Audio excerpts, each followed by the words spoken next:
Hey, you guys, it is Friday. I hope everybody's having a great day. It's 11:30.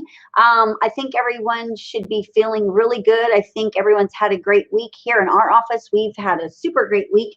My name is Tricia Turner. I am the team leader for the Tricia Turner Properties Group and also a broker. And I have Mitch with me today. And Mitch is one of our newer agents, and we are super excited to have him with us. He is full of energy. He is totally driven, laser focused, and he has got a big plan for his future in real estate. So welcome, Mitch. Hey, thank you much. Yeah, it's I'm been glad kind of that you're here. fun. It's good to be here. Yeah. Just came back from Colorado. I was there up in the mountains, so kind of reprieved and ready to go again. Yeah. So tell everybody, like, where are you from? Because you've only been in Houston less than a year. So where are you from? What brought you here? And what's your thoughts so far on Houston? Well, thought is I really was excited to come back. I didn't think leaving Colorado was ever an option. That's where I'm from, primarily, last 27 years of my life. And I was never going to leave. And we needed a change of life. My wife she was in with a company that got bought out.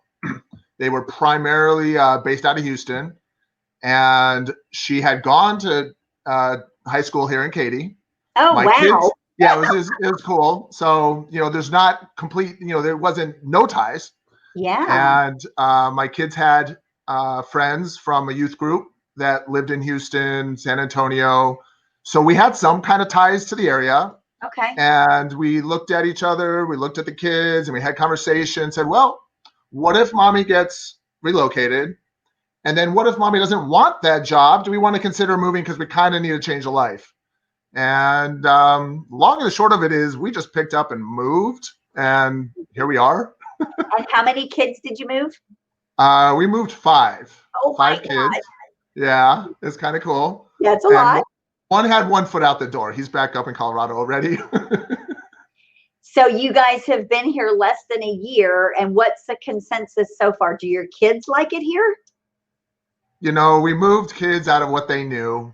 They were all on board at one point, and once they got the transition, they're kind of like, well, we like a lot of this and we miss a lot of that, and they're still in Colorado right now. Oh. And so they're realizing all the things that they don't miss, and they're pining for the things they do, but they're kids, they're teens, and they have their own friends, but they have their friends here. One of the challenging things was, COVID hit. And so that pulled them right out of school, and they didn't get to complete a full year. Yep. And so that was challenging, kind of being on, locked down at home and not really being able to see their friends that they were making here. So that made it real tough. I bet. Yeah. So in Colorado, when you guys were there, were you involved in real estate at all there?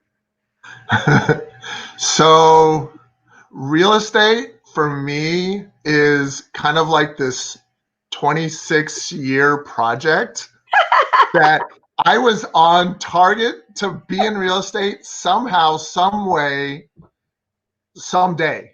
Oh, I'm gonna say two words to you. I'm gonna say two words and see, like, well, the last time you heard these words, Carlton Sheets.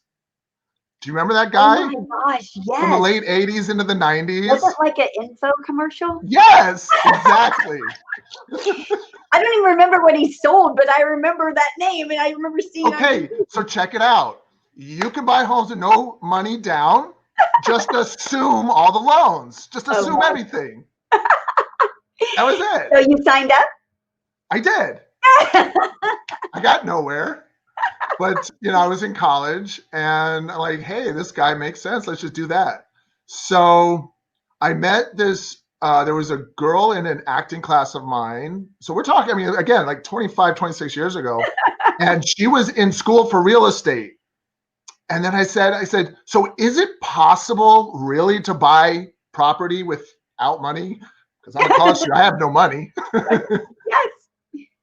And that eventually morphed into trying to buy and sell notes and going to property records and buy real estate notes, calling people and saying, oh, you have a side lien on this property. Can I, take it from you for 50 cents on the dollar and then go find a buyer? And so I was destined to get in this industry somehow. The coolest thing was about 20 years ago, 15 to 20 years ago, I started working with investors, and I was kind of a bird dog. Okay. And I actually found properties and then married these guys who had money, but no time to go do anything.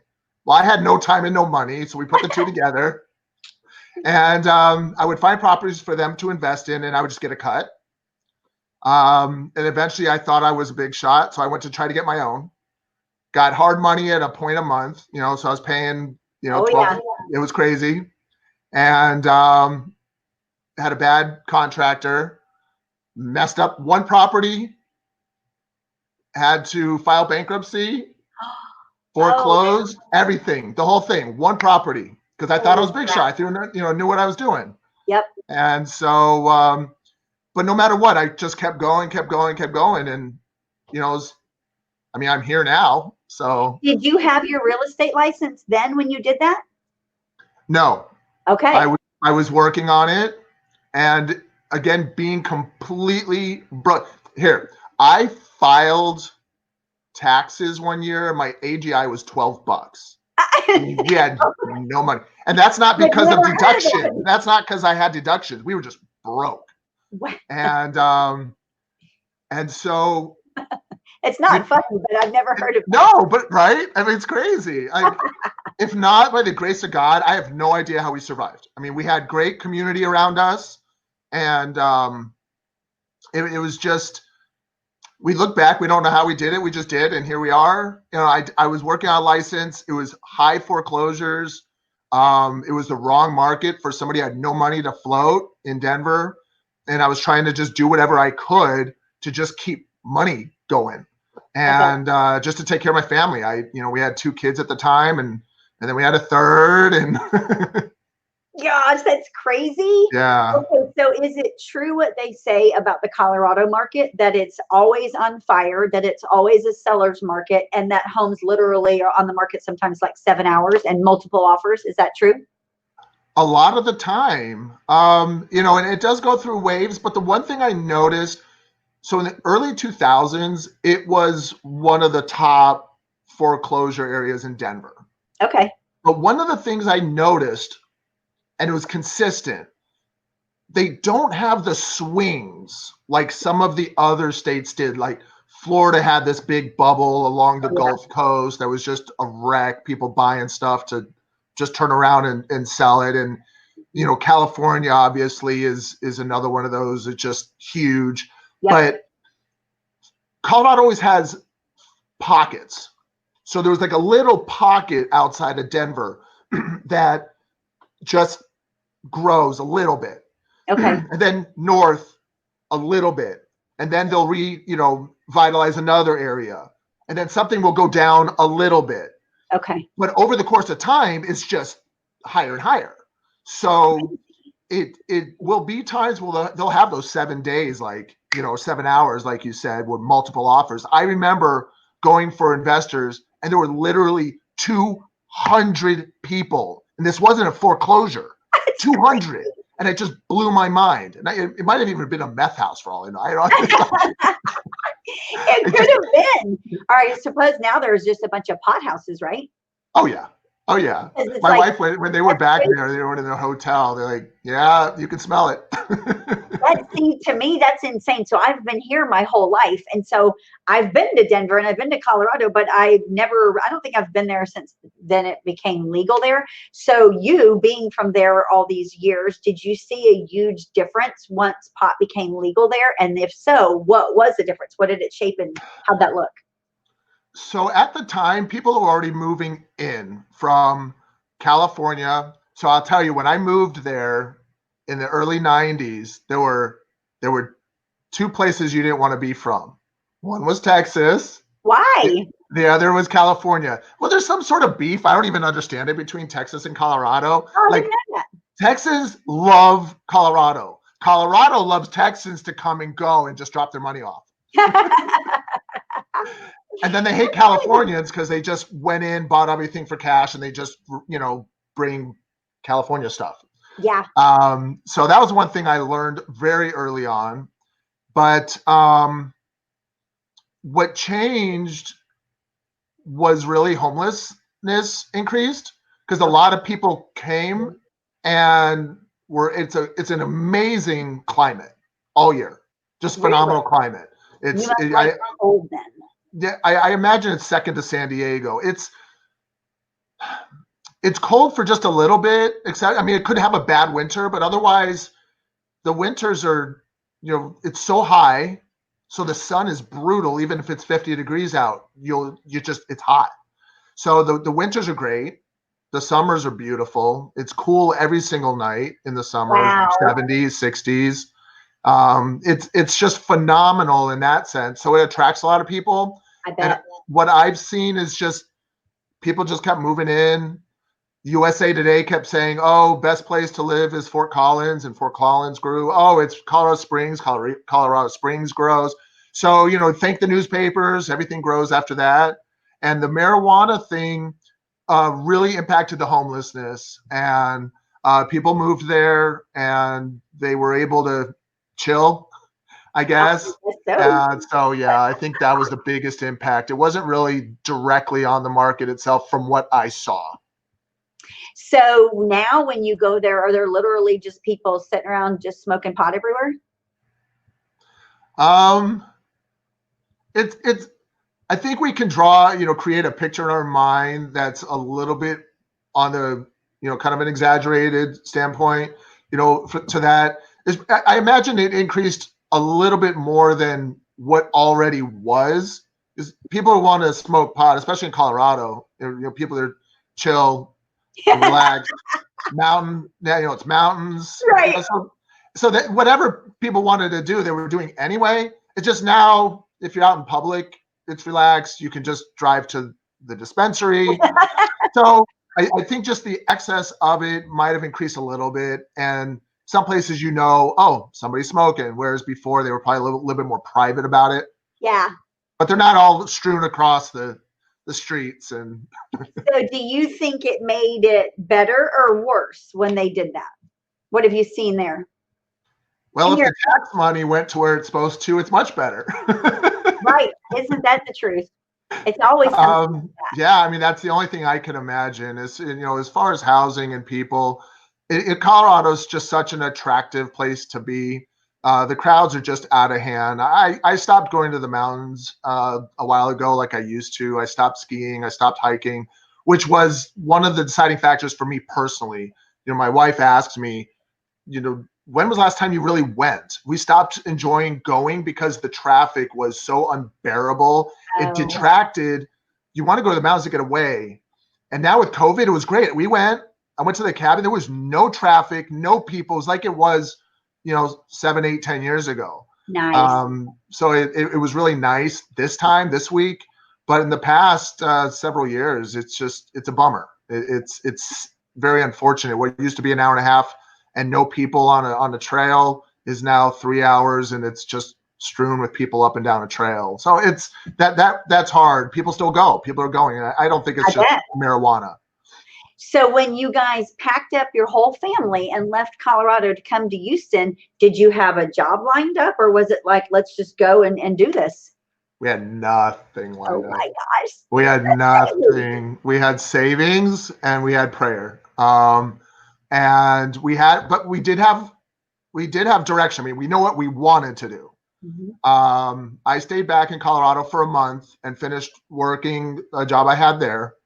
And then when I came here, we kind of just, let's kind of get our head together. Where are we going? My wife is a success coach. She works with on all levels with executives, professionals, teams. And so she wanted to pursue that as her career, but self-employed. She did a lot of that in the corporate world already. She knows how to develop systems. She knows how to improve systems, improve teams, peer, relationships, and she's phenomenal at it. She really is expert, and so she's worked on getting a certification with that.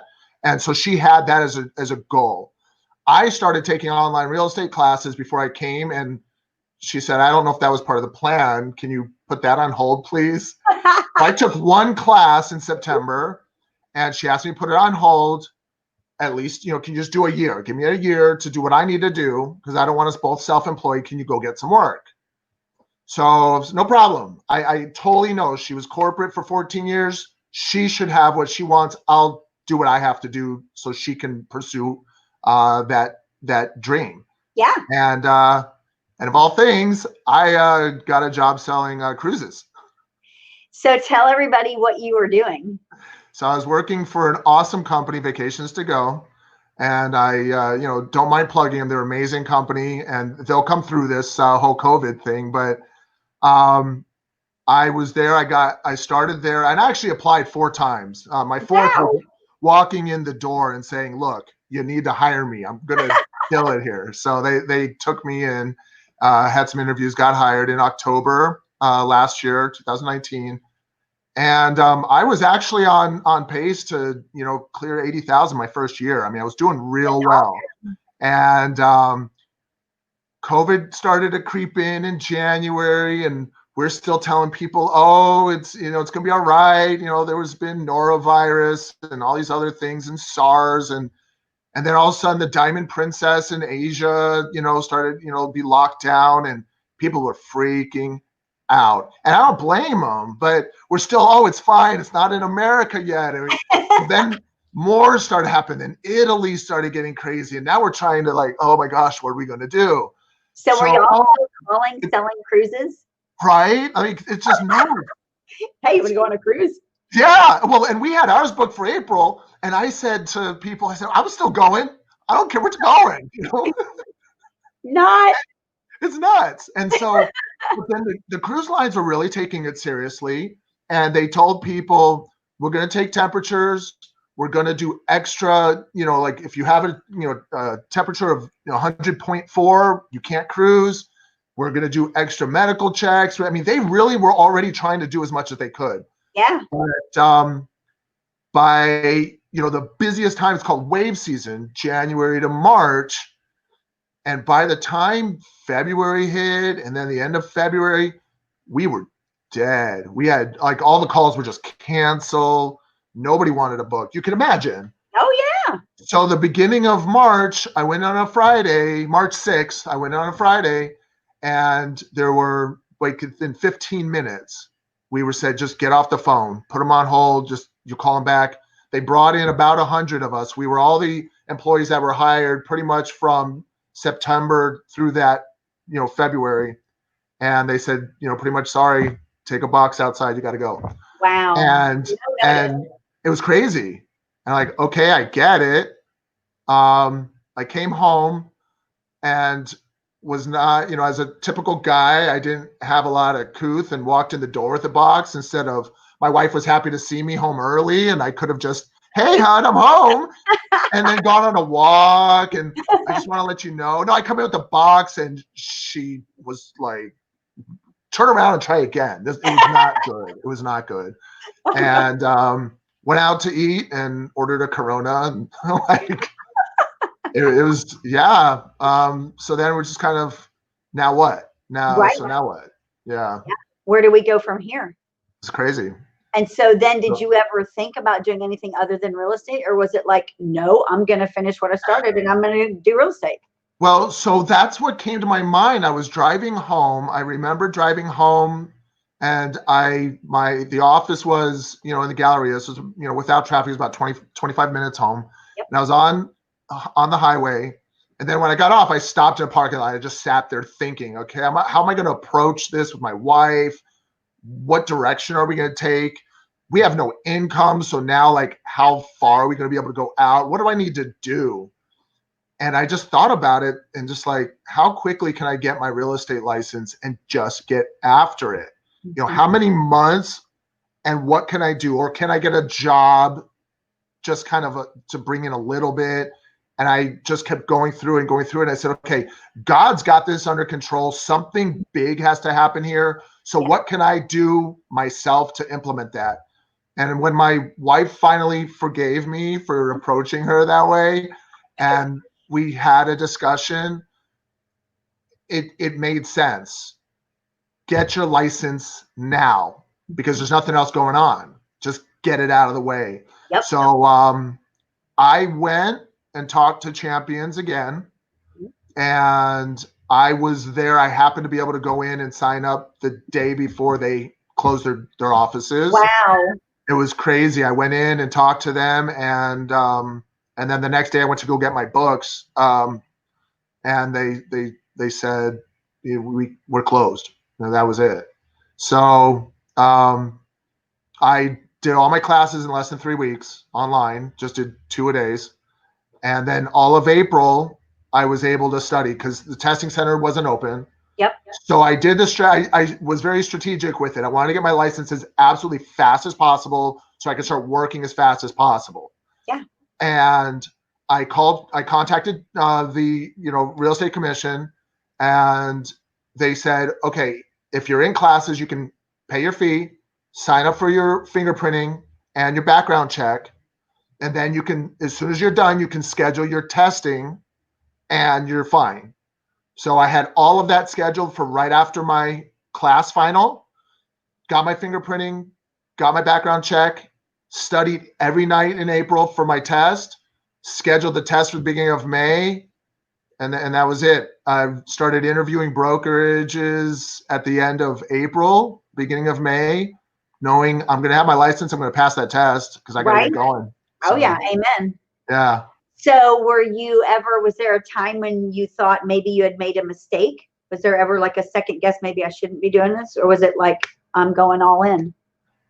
It was like we said, Carlton Sheets. This has been on the radar, and this was the time. Think about it.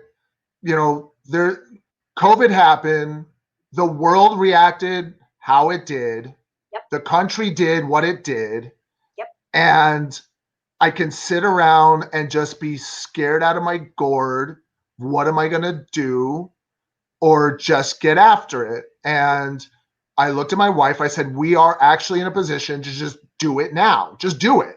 I could wake up. The family's sleeping. I'm going to take my classes. Mm-hmm. And I don't know what's going to be, but I need to take care of my family, and I need to not be worried about what I don't know. And so it was never a question. There's a reason why this happened now, and I haven't had my license prior, because I have considered it. But things have to be right sometimes, and this was about as right as it's going to get. A silver lining, It was pretty awesome. So when you were doing the cruise thing, and I know that didn't go on for a long, long time because COVID came along, but did you enjoy it? Did you get up every day and enjoy what you were doing every day? Or was it like, this is okay for now, but there's got to be something better? So real estate was still going to be it. I had talked about, well, if I continue on a trajectory and I get over 6 figures selling cruises, and then I get free cruises and just kind of go to work and do the rat race. But the tough thing is in the cruise industry, it was still a minimum amount of time that I had to go. The hours were determined and I didn't have a choice. Right. So whenever there were seniority situations, and there was working on the weekend, 10 hour, there were still 10-hour days. You show up and you work, and the more you work, the more you sell. Mm-hmm. You want to build relationships. You want to have referral business. Yep. And there's still, it's still a lot of money, but it doesn't stop. The work is still showing up somewhere and doing that work. Yep. So real estate still, it wasn't going to be a non-option ever. I just didn't know when. Yeah. Honestly, I just didn't know when. And looking at real estate, it's a different working a lot. And I saw this thing somebody posted on Facebook, something like real estate agents would rather work 90 hours a week for themselves than 40 hours a week for somebody else. All day long. And it's really cool because, what'd you say? All day long. Yeah. But what's cool is I've noticed I've been able to strategically place family time when it's needed. And I can work anytime else. Nobody's going to mind because I still prioritize that other piece. Yep. So if my kid needs to get to a dance class, I'll get them there, spend that time, and they know that I care to do that with them. If I can make dinner, I'll do that. But then if I work till 1 a.m. or I'm up at 5 a.m, nobody cares because I did what was important. Yep. Yeah. So for you, coming into real estate new, what has been what would you say your top challenge has been, your hardest thing? And there's probably a lot of them, I know, but what do you think? And I know for people that are listening that may be thinking, I'm thinking about getting my real estate license. Number one, what was your hardest thing? And then what is something that you wish you would have done differently? So the hardest thing for me is I am very, very meticulous in my processes. I'm very analytical, and what it does is it tends to hold me back with all the minutia that I create, that I feel I have to know absolutely everything in order to move forward. If I don't know everything, I kind of just get in this information constipation place. And I'm willing to do the work, and I'm willing to do whatever I have to do action wise. However, I always see there's other stuff in the background. And if those things don't seem to be in line, I just get bogged down. And it's been that's been the most difficult thing for me. And it keeps getting me circling, going, but I don't know what I'm doing, but I don't know what I'm doing. And yet here I am. I just came back from my first showing of somebody who wants to put an offer on a house already. And I've been actively doing things since just the beginning of June. Yes. Like I got my license and there were things that I had to get in place that are just by nature background foundational things. Yes. But here I am. What is it? July 10th. Yeah. What, just like 5 weeks? And I didn't know these people. I didn't know who they were. They're not, it's just blows my mind. So it didn't matter if I knew how to write a contract. Yet in my mind, well, I got to know how to do that. Well, I don't completely, except for school. But I have good training and I have good people helping me and willing to help. And that's really, and I'm still challenged with it, but I get through it. With real estate, you always have to stay in learner mode. And what you just said in the very beginning is what happens to most people. They need everything to be perfect in order for them to move on, or in order for them to execute something. And it's like, life isn't perfect. Nothing in life is perfect. Why does your presentation need to be perfect? It doesn't. Why do you think you need to know everything before you go out and talk to somebody, before you go and call somebody? You don't. You just got to be human. You got to be real, because that's what people are attracted to. Right. They don't want some fake person that's scripted. Nobody does anymore. That's old school. That's out. Right. And that was the biggest compliment with this particular client, is she was adamant she was not going to use a realtor to sell her home. And then literally in 24 hours, she was given more than full price offer on her home, and she was selling it for sale by owner. So she kind of knew something that we didn't know, but she called me immediately and said, but I want you to help me buy a house. And so it was like a huge compliment, because obviously I did something right because I cared about her and what she wanted, not, well, but you need to list a home with me. That's really the bottom line. Right. Well, it wasn't the bottom line. And I understood that. And that was awesome receiving that call. And we went out and saw a home, and she liked it, and it's irrelevant to me anything else, but she trusted me. So that's a good thing. And when you went over there with her, because I know the story, when you went over there with her, you've like met their whole family now. And it wasn't ever, I'm going to get this listing. Sure, you would hope that you're going to get this listing, but it was like, I need to go have a conversation with these people. Right. I need to see and help them. I need to guide them, because you and I had talked about it. I mean, number one, trying to sell your house by yourself is never advised, because there's so much that could go wrong. And so for you, you're like, I got to go visit with them and get to the bottom of this. What is going on? Maybe I can just help them. Look what happened. When you do the right thing, good things happen to you. Yeah, no, it's full, that's for sure. Absolutely. You didn't have anything perfectly scripted. You were literally going over there like raw. Here I am Mitch. I'm, new to real estate, but I can help you. Let's have a conversation. Well, and another thing I learned from that, their home made it very easy to be blown away. Their house was awesome. So now, if I ever have a situation, I go somewhere where their house is not so awesome, I know how to act like their house is awesome. You will. You're going to see plenty of those. I'm like, oh my gosh, it's amazing. Because she felt like $1 million. Like, I can't thank you. She actually said thank you for the compliments. Like, and I'm thinking to myself, this was not hard to compliment, but now I have to go do that and find all of those awesome things about somebody else's house because they love their home. So what is awesome that I'm sincere about, you know, and not just flatter people when they don't have this just exquisite piece of property. So with this being like your first transaction, which is going to turn into a pretty big one, and again, in real estate, when you do a great job, then your goal is, of course, to be their real estate agent for life, and then their whole families, and then their family's sphere of influence, and you will do a great job because you're that kind of person. So with you now, some of that fear has been eliminated. What is your next project? What is your focus on here? Are you learning as you're going through this transaction? Is it helping you be at ease when you're making your calls? Yeah, no, it's really cool. What I'm excited about right now is you know, as I'm learning, I know I definitely want to focus a little bit more on area. I don't want to be, you know, driving for the transaction. So just because somebody calls me, I don't want to just jump on it and then drive an hour away just because of the transaction.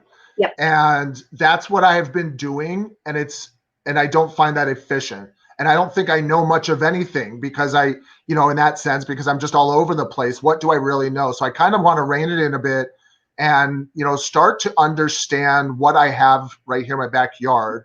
And I have some really exciting things as far as reaching out and building relationships with neighborhoods and people and getting to know more people and being that human, as you were saying, you know, like be that human to them, not just that agent.